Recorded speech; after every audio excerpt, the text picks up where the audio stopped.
ঘটনাটি ঘটে আজ থেকে ৩৫ থেকে ৪০ বছর আগে। ১৯৪৭ সাল। দেশভাগ হবার পর দালাল বাড়ির হিন্দু বসতিরা বাড়িটি তাদের এক আত্মীয়ের কাছে দায়িত্ব দিয়ে তারা ভারতে চলে যায়। ফলে বিশাল বাড়িটি জনশূন্য হয়ে যায়। বাড়িটির পূর্ব দিকে বিশাল বাঁধানো পুকুর, দক্ষিণ দিকে গাইজা বাড়ির খাল, পশ্চিম দিকে জঙ্গল এবং উত্তর দিকে ছোট বিল। এই বাড়ির এক পাশে নতুন বাড়ি করেন আজর আলী। আজর আলী খুব সাহসী লোক ছিল, তাই সে প্রতিদিন রাতের বেলা মাছ ধরতে সেই দালাল বাড়ির বিলে যেত। ছোট একটি ডিঙি নৌকা নিয়ে সে মাছ ধরত। প্রতিদিনের মতো সে রাতে খাবার শেষ করে বউকে বলে, কই গো, আমাকে একটি পান দাও। পান চিবোতে চিবোতে মাছের সরঞ্জাম ও ডিঙি নৌকা নিয়ে সেই দালাল বাড়ির বিলে তিনি আসেন। দিনটি ছিল শরৎকালের কোনো একদিন। আকাশে খণ্ড খণ্ড মেঘ, মাঝে মাঝে চাঁদ উকি দিচ্ছে। এমন অবস্থায় আরজ আলী বিলের মাঝখানে এসে বড়শি, জাল ইত্যাদি ফেলে নৌকাটি কোনো এক জায়গায় রেখে লগির সাথে নৌকা বেঁধে মাছের জন্য অপেক্ষা করতে থাকেন। কিছুক্ষণ পর আরজ আলীর তন্দ্রা আসলে সে নৌকার মধ্যে শুয়ে পড়ে এবং একসময় ঘুমিয়ে যায়। হঠাৎ আরজ আলী লক্ষ্য করে যে তার পিঠের নিচে ভেজা ভেজা লাগছে। তৎক্ষণাৎ সে উঠে বসে এবং নৌকার প্রায় অর্ধেক সে দেখে যে পানিতে ডুবে গেছে, ভর্তি হয়ে গেছে। সে নৌকার মাথার দিকে তাকিয়ে দেখে একটি সাদা কাপড়ে জড়ানো অবয়ব বসে আছে। তার হৃৎপিণ্ড যেন ভয়ে বন্ধ হয়ে যাওয়ার মতো অবস্থা হয়। এখন সে কি করবে কোনো কুল কিনারা না পেয়ে দুই হাত জড়ো করে কাঁদো কাঁদো কণ্ঠে বলে, তুমি যদি পুরুষ হও তাহলে তুমি আমার বাবা লাগো, তুমি যদি মেয়ে হও তাহলে তুমি আমার মা হও। এই কথা বলার পর সে কণ্ঠটি বলে ওঠে, বড় মুশকিলে ফেলে দিবি। আজ তোর শেষ দিন।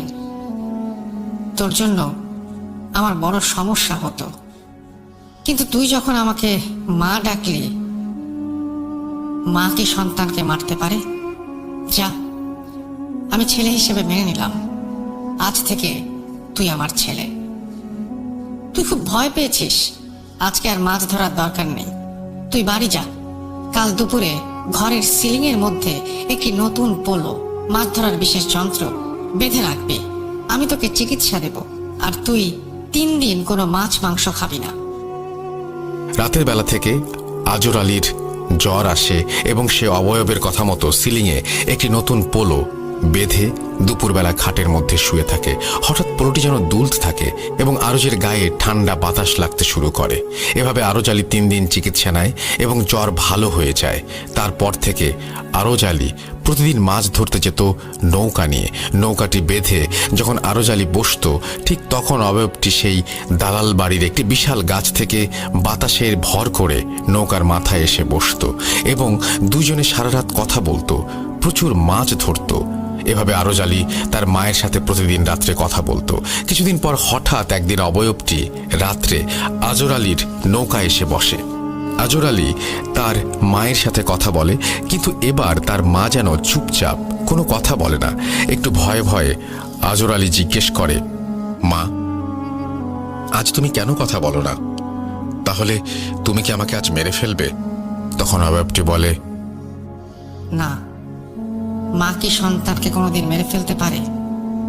আমি একটা সমস্যায় পড়েছি। আজর আলী বলে, কি সমস্যা? অবয়বটি বলে, আমি যে গাছে থাকি সেই গাছটি গাছের মালিক বিক্রি করে দিয়েছে। কালকে গাছটি কেটে ফেলবে। তখন আরজ আলী বলল, মা, তুমি একদম চিন্তা করো না, আমি ব্যবস্থা নিচ্ছি। পরদিন খুব সকালবেলা আরজ আলী সেই গাছটির মালিকের সাথে দেখা করে বিষয়টি খুলে বলে। মালিক বলে, গাছের টাকা ফিরিয়ে দেওয়া তার পক্ষে সম্ভব নয়, কারণ টাকাটি তার খুব দরকার।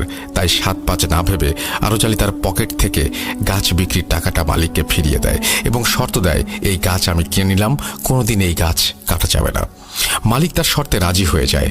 তারপর রাত্রেবেলা একসময় সেই অবয়বটি নৌকায় আসে এবং আরজ আলীকে বলে, আজ আমি খুব খুশি, সত্যি আমার ছেলের মতো কাজ করছিস।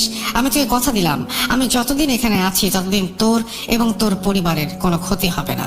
যেমন তোর বাড়ির কোনো শিশু বাচ্চা পানিতে পড়ে মরবে না, বাড়িতে আগুন লাগবে না, চোর চুরি করতে পারবে না, ইত্যাদি। আরজ আলী অনেক দিন বেঁচে ছিল। আজও ওই বাড়িতে আরজ আলীর ছেলে, নাতিপুতি সহ অনেকে বাস করে। কোনো